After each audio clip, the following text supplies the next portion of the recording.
بسم اللہ الرحمن الرحیم۔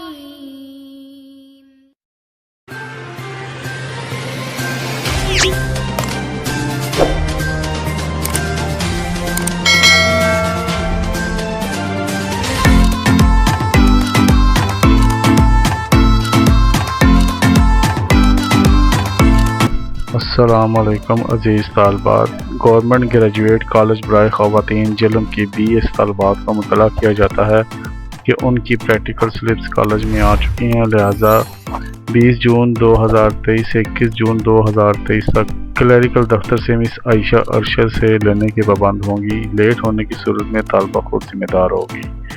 یہ بھی نوٹ فرما لیں کہ کالج کا دفتر حاضر چھٹیوں کے دوران بھی کھلا رہے گا۔ اگر کوئی طالبہ یا شخص کالج میں دفتری کام کے سلسلے میں آئے تو اپنا شناختی کارڈ یا بے فارم کی کاپی ہمراہ لازمی لائے۔ موبائل فون وغیرہ کالج کے اندر لے کر جانا سخت منع ہے، وگرنہ کالج میں داخل نہیں ہونے دیا جائے گا۔ بحکم پرنسپل صاحبہ، گورنمنٹ گریجویٹ کالج برائے خواتین جہلم۔